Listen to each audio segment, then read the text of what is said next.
Hola, ¿qué tal? Esta vez vengo a hablarles de una película que acabo de ver, bueno, documental, que se llama Planet of the Humans.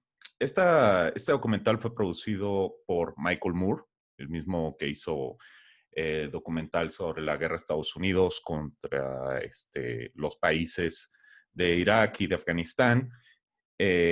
Hizo otra película sobre el sistema médico estadounidense y básicamente este productor se le conoce por sus películas de tendencia de izquierda y sobre todo de temas ríspidos de Estados Unidos, como puedan recordar Bowling for Columbine, que cubre la masacre de esos pobres chicos en la Universidad de Colorado, digo, en la Escuela de Colorado.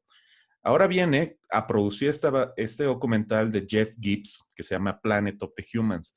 Y lo que atrajo mi atención de este documental es que habla de una cuestión que yo venía viendo desde hace tiempo, que es este mito de las energías limpias, que en esta nueva religión de ecolatría con la que vivimos hoy en día, como los de Extinction Movement y demás, que piensan que hay soluciones mágicas o más bien que hay este exceso de población y caen en absurdos maltusanianos o diferentes adefesios de la intelectualidad o más bien del intelectualoidismo actual, que es más mera pose que realmente una investigación sobre el tema y ver si existe alguna solución responsable que podamos tomar como especie para afrontar el tema del desastre ecológico al que vamos si consideran que,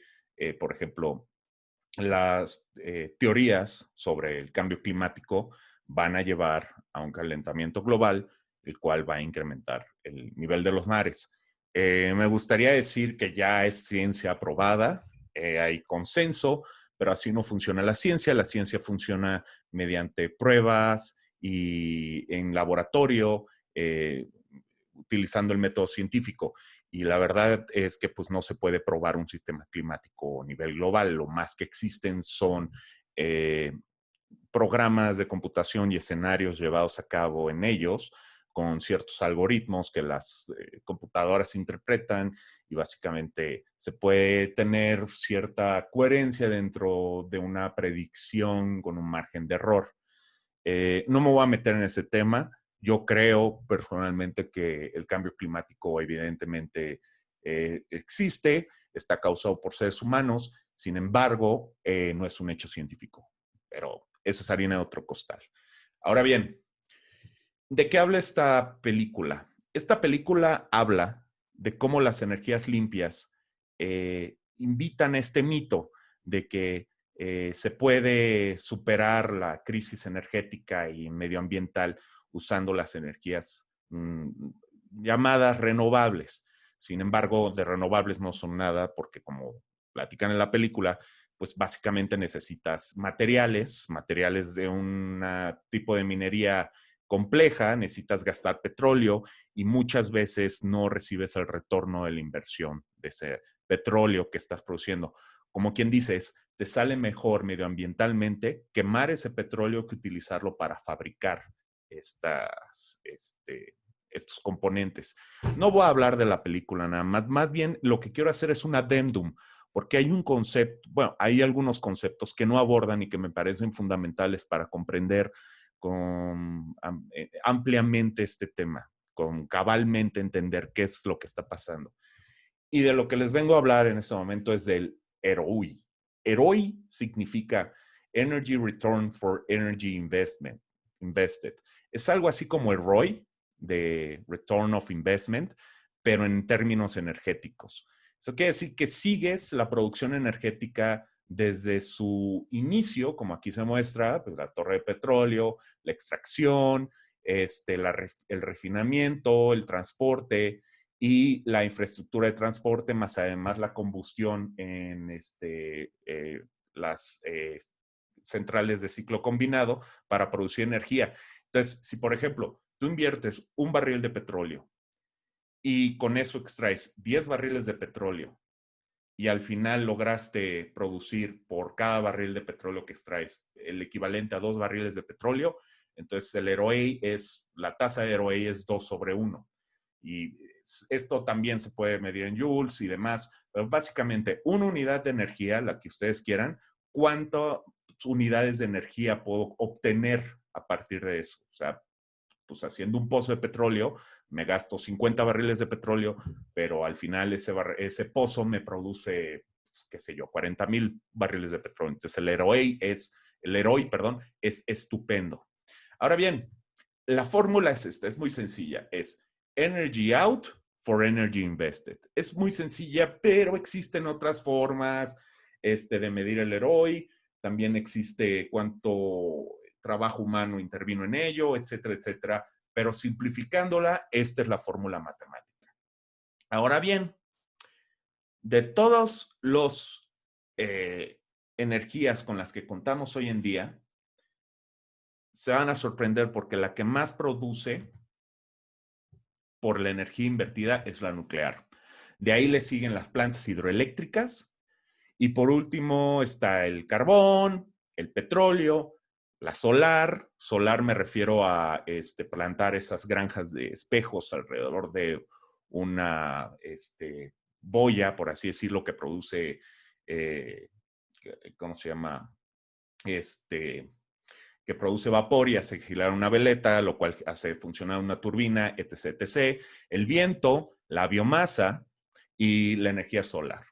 Si quieren ver todos los bemoles de esas energías que acabo de mencionar, las energías y entre comillas limpias, váyanse a la película. Lo que omite mencionar el documental el que inicia esta presentación es, no menciona esto. Esto es fundamental para entender el tema de la energía. Necesitamos saber cuál es la energía que más nos va a dar un retorno de inversión. Y francamente, la mejor energía, hands down, es la nuclear. Y sí, estoy de acuerdo que tenemos el caso de Chernóbil, tenemos el caso de Green Mile Island y tenemos el caso de Fukushima, que fueron pues desastres nucleares. El de Three Mile Island no estuvo tan feo porque no hubo, no pasó lo que en Fukushima o en Chernóbil, que el reactor implotó y básicamente hubo una fuga de material radiactivo al subsuelo o a las fuentes de agua. Pero aún así, fíjense bien, han sido 3 accidentes mayormente. Obviamente, sin hablar del caso catastrófico, por ejemplo, de Francia, que tiraban los tanques llenos de material radioactivo diluido en agua en medio del océano, y de ahí viene, por ejemplo, la inspiración de esa película abortiva que fue Godzilla en su momento. Pero la verdad, en cuanto a trastorno en la vida humana y en la vida ecológica, sí se puede decir que la energía nuclear ha tenido mucho menos impacto que los fósiles. Y evidentemente la energía hidroeléctrica es maravillosa. Sin embargo, hay un límite en cuanto a cuántas hidroeléctricas puedes poner en el mismo río. Tampoco, porque si pones demasiado lo vas a secar. Porque una vez que pones un dique y conservas el agua en mucho tiempo en un solo dique, pues la evaporación es mayor a que si dejas correr el agua como corre generalmente en estado natural sin diques. Ese es, por ejemplo, una situación que pasa en Nevada todo el tiempo, de que la presa Hoover, de repente cuando tienen sequías, se quedan sin electricidad, entonces tienen que echar a andar las centrales de ciclo combinado o quema de carbón o de biomasa en Estados Unidos, por la zona de Nevada, para iluminar Las Vegas. Por cierto, es un derroche de energía esa ciudad, ya debería dejar de existir. Pero bueno, y otra de las cuestiones de la energía nuclear es que necesitas expertos que son difíciles de entrenar. Básicamente necesitas una generación completa de científicos, ingenieros nucleares, que son para mí el tope de la ingeniería. No se puede ser más inteligente que un ingeniero nuclear, y pues eso tiene sus problemas de capital humano. Sin embargo, las cifras están aquí en un estudio hecho por Weissbach, espero estarlo pronunciando correctamente. Obviamente todo esto está en los links, lo pueden consultar. Todo lo que estoy refiriendo acá pueden ir a los links y llegar más a detalle de la información, pero volviendo al punto, la energía nuclear es la mejor energía con la que podemos contar para sustituir la energía de combustión de fósiles y evitar el cambio climático, si estamos hablando realísticamente. Si estamos hablando de una cartita a Santa Claus de que me gustaría que fueran las energías renovables, pues no, vean, la energía renovable, y entre comillas renovable de nuevo, por favor, vean la película, porque explica perfectamente bien el tipo de materiales que se necesitan para este tipo de fabricación de celdas fotovoltaicas o de los ventiladores que están en medio del mar y demás, que es una maravilla en Dinamarca y lo que quieran, pero no son ecológicamente buenos, ni tampoco monetariamente, ni en términos energéticos. No hace sentido seguir produciendo ese tipo de energías y la verdad es que hay un tema ahí de interés económico de las corporaciones que explica bastante bien el autor del filme. Ahora bien, de todos los países, el que más usa la energía nuclear es Francia. Sí, señores, los comebaguettes, bebedores de vino, mojonjon, mon ami, franceses son los que más utilizan la energía nuclear. Tienen 58 reactores nucleares, algunos ya peligrosamente viejos, ya deberían de considerar meterles mantenimiento o destruirlos y construir nuevos, porque el 75% de su energía, sí, 75% de su energía depende de estas centrales termonucleares. Entonces, señores, la verdad es que si algo han demostrado los franceses es que son autónomos en el sentido de no depender de las líneas de suministro de Arabia Saudita, de Noráfrica y demás, aunque debo decir que también tienen sus relaciones en África para conseguir el material fisionable para estas plantas nucleares. Pero dato curioso, Francia cuando Rusia cierra la llave del gas no pasan frío porque no dependen de ellos. Creo que deberíamos de considerar y pensar sin demonizar la energía nuclear, si es una fuente viable o no, y si seríamos capaces de controlarla para no llegar a utilizarla en armas nucleares y hacer un escalamiento en un conflicto mundial o algo por el estilo. Pero descartar una energía nada más porque es fuchi y contamina, sin considerar que contamina relativamente menos y factualmente menos que cualquier otra energía, pues me parece un despropósito. Hay un montón de estudios al caso.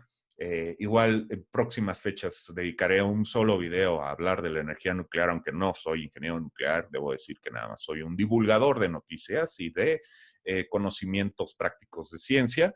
Pero considero que la energía nuclear necesita tener una revisión cara al siglo XXI. Ahora bien, en la película se habla mucho de que somos demasiados, de que el crecimiento poblacional es el problema, que hay que acabar con el crecimiento poblacional. Bueno, a eso yo tengo una contestación. Punto número uno es, ese argumento ya fue aducido por Malthus, un economista científico de Inglaterra, que también proponía que había que disminuir la población. Ahora bien, este argumento ha sido utilizado por economistas neoliberales y por eugenecistas y racistas, porque ellos consideran que ese surplus de población viene de los de abajo, de los más necesitados, de las clases bajas sociales. Entonces, cuando hablan de bajar la población, no están hablando de bajar la población de arriba, están hablando de bajar la población de abajo, a los indeseables de siempre, que son los que hoy llamamos chairos, o nacos, o chundos, o como le quieran llamar en México. La verdad, este argumento ya lleva siglos siendo demostrado gracias a los programas sociales y a la tecnología, de que lo que decía Malthus, de que la población crece en proporción geométrica y la producción de alimentos en proporción lineal, quedó desacreditada una y otra vez. Ni Inglaterra se murió de hambre en su momento, ni el mundo se está muriendo de hambre ahorita. De hecho, cada vez salimos un poco más adelante en el tema de la pobreza extrema. Sin embargo, hay mucho que trabajar en ese sentido. Y hablando de la población, veamos cuál es la fertilidad de la población desde 1900 hasta nuestros días, que es la gráfica que les estoy mostrando en el momento, que es de Banco Mundial, donde se puede ver que en realidad la población sigue una tendencia a la baja. No sé qué más quieran hacer. A mí me preocupa mucho cuando veo a los expertos hablar de que hay que bajar la población, porque evidentemente está bajando la población. Bueno, no la población, pero está bajando la tasa de fertilidad. Eso quiere decir que la población va a crashear pronto.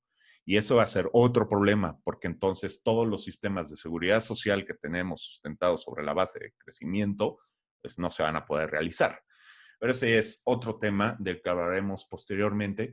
Entonces, yo nada más quiero traer su atención de que la población, la tasa de fertilidad está bajando. De hecho, con esta tasa de fertilidad mantenemos una población estable en el mundo. O sea, el número que tenemos obviamente va a llegar a 11 y el 11 va a ir bajando gradualmente hasta estabilizarse en la población que somos actualmente, mal que bien. Todo depende también de los avances científicos para aumentar la longevidad, etcétera, etcétera. Hay muchas variables eh, involucradas como para hacer una predicción poblacional. Yo lo único que quiero mostrar es el hecho de que la tasa de fertilidad está bajando y, o sea, yo no sé qué esperan los expertos que salen en este documental diciendo que hay que bajar la población. ¿Bajo qué medio? ¿Quieren poner algo como en China de política de un solo hijo? ¿O quieren eliminar una parte de la población y entonces váyanse al ejemplo de arriba? O que buscan, porque realmente la única forma de bajar la población es educando, sobre todo a las mujeres, en temas de salud sexual y mejorando la educación del pueblo en conjunto. No hay otra forma de bajar la población, humanamente hablando, ¿eh? Porque si estamos buscando la salida rápida, digamos así, tanatológica de todo esto, bueno, pues ahí tienen a Malthus para hacer su agosto, pero yo no recomiendo eso, porque nos puede llevar a escenarios eugenésicos y de genocidio un poco complejos. Y también quiero dirigir su atención a la siguiente gráfica. Esto es un estudio hecho por Oxfam, que es una no lucrativa, una ONG que se dedica a combatir la pobreza y que muestra que los ricos, en este caso el 10%, son los responsables de casi la mitad de la producción de emisiones de CO2. O sea, eso quiere decir que si hablamos de realmente quién es el problema aquí, quién está consumiendo más, quién está aportando menos al planeta y quién está con un estilo de vida frívolo y excéntrico, pues, y destruyendo el ecosistema que necesitamos para sobrevivir, básicamente sí, señores, son los ricos. Son los ricos los que, la burguesía, pero esta burguesía decadente, la que tiene los medios y el interés de hacer gastos ridículos y, por lo tanto, tener al resto del mundo pendiendo de una cuerda. Yo creo que si, por ejemplo, yo habito en el mismo planeta que alguien que está produciendo una huella de carbono más grande que la mía y me afecta, tengo derecho a exigirle que no haga esos gastos superfluos. Creo que tengo derecho a exigir a los gobiernos que los impuestos suban para que no tengan capacidad de hacer esos gastos superfluos o que moralmente cambien su forma de ser. Y por lo pronto, yo creo que cualquier persona que cambie de coche al año o de celular al año o tire ropa porque cambia de una temporada a otra o no utiliza su computadora por más de 3 años, lo cual es muy factible, la mía ya tiene 4, va para los 5. Yo creo que ese tipo de personas no tienen perdón de Dios y la verdad es que creo que deberían de hacer un soul search bastante importante y también los gobiernos deberían de preguntarse si no es mejor tomar ese excedente que tienen arriba para empezarlo a entregar abajo en trabajo, sobre todo en el modelo keynesiano, en donde el gobierno guía la economía y básicamente produce aquello que el pueblo necesita y no estas idioteces como yates, jets privados, mansiones que nadie necesita. ¿Quién puede necesitar más de 2 casas realmente? Y con todo lo que ello implique. Yo sé que van a salir los neoliberales a decir que es que es trickle down economics y eso que produce riqueza arriba se gotea hacia abajo, lo cual ya quedó más que demostrado con el Capital en el siglo XX por XXI, perdón, por Thomas Piketty, y que una y otra vez caemos en que el modelo neoliberal no funciona porque básicamente no lo hace. No existe tal cosa como un trickle down. Pero bueno, para no desviarme y por si están preocupados de si ustedes forman parte del 10% más rico del planeta, pues a menos que ustedes ganen $158,000 al año, lo dudo mucho. Así que no se preocupe, querido lector, querida audiencia, esto no va hacia ustedes. Nosotros no somos parte de ese 10% ni de broma.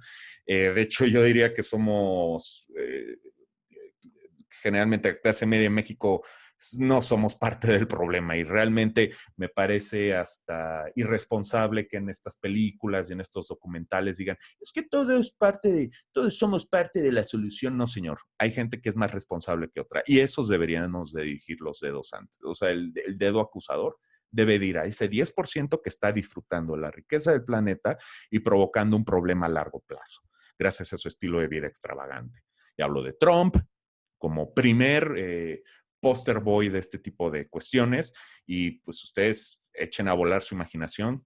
Todos los billonarios del mundo son innecesarios y son de hecho un peligro para toda la población del planeta. Entonces, no, yo no me trago eso de que nos traten de meter en un solo paquete, en el mismo paquete a nosotros que a ellos. Ellos tienen un paquete por separado, ellos son responsables y ellos tendrían que pagar por el daño que están haciendo. Ahora, pasando a otro punto, ¿qué otra cosa contribuye además del vilipendio del 10%? Pues tenemos la obsolescencia programada, que es básicamente cambiar productos a lo bestia, gracias a que las compañías los hacen perecederos. Por ejemplo, está el caso de las máquinas de imprimir, que, por ejemplo, tú tienes hasta 10,000 posibles impresiones. Después de 10,000 impresiones, y esto no es broma, pueden checarlo, deja de funcionar. Pero no deja de funcionar porque se desgasten las piezas o por cualquier otra forma. Se desgasta porque está programada para dejar de funcionar. Tiene un chip que provoca un error en la impresora y te tienes que comprar una nueva. Esta es una forma de obsolescencia programada. Otra forma de obsolescencia programada es esta necesidad absurda y yo diría compulsiva de nuestra cultura de consumo de cambiar de celular cada año porque se ve más bonito, es más grande. Si el celular sirve, te puede durar 3 años, 2 años si eres muy frívolo y cambiarlo en ese momento es lo correcto. Hay gente que incluso cambia celulares, varios celulares en un año, los encuentro muy despreciables, le están partiendo la cara al planeta. Los materiales de los que están hechos esos celulares son muy difíciles de conseguir.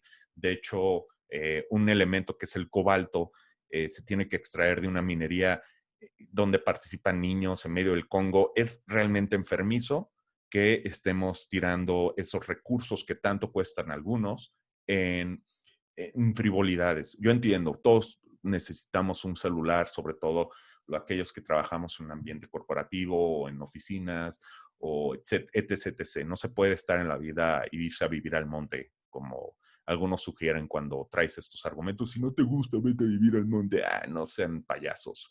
Lo que sí se puede hacer es no comprarse un coche cada año, tratar de durar lo más que se puede con el coche. Por ejemplo, no tiene nada de ecológico que si tienes un coche de 3 años lo cambies por uno eléctrico. Eso no es ecológico. Cuesta más, o sea, se invierte más petróleo en producir el nuevo coche que lo que tú hubieras podido gastar con el que ya tenías. O sea, el chiste es poco, no tanto reutilizar, porque eso implica tirar, sino utilizar lo más que se puedan los productos. Y eso es parte de esta obsolescencia programada que nos han programado por medio del marketing para cambiar de las cosas cuando en realidad no se tiene que hacer. Y esta es una idea, ¿por qué no los gobiernos ponen unos límites a este tipo de obsolescencia programada? ¿Por qué no castigan el marketing de obsolescencia programada? ¿Por qué no castigan a las empresas con impuestos o con sanciones económicas fuertes, reales, que hagan daño a empresas que fabriquen productos que estén destinados a fallar en un cierto tiempo, aunque no sea necesario? Y por cierto, esta foto que están viendo es una bombilla que lleva más de 100 años funcionando en una estación de bomberos. No es necesario producir cosas que no duren. Y el punto aquí es que eh, por más que sea un eficiente la siguiente generación de bombillas en el consumo de energía, siempre va a ser caro producirlas en términos energéticos. Siempre es lo más caro. Debemos de dejar de producir cosas. Debemos de aceptar que las cosas no se pueden cambiar todos los años porque nos estamos partiendo la cara a largo plazo a las futuras generaciones, lo cual me parece una ojetada, perdón la mala palabra, pero me parece de verdad lo más bajo que puedes hacer, pasarle la factura a la siguiente generación. Y este modelo, por ejemplo, de hacer que las cosas funcionen, pues fue implementado por la República Democrática Alemana. Y señores, hace poco fui al museo justamente en Berlín de la RDA y las cosas que están ahí todavía funcionan desde que cayó el muro y desde antes de que cayera el muro de la Unión Soviética que tenían ahí sobre,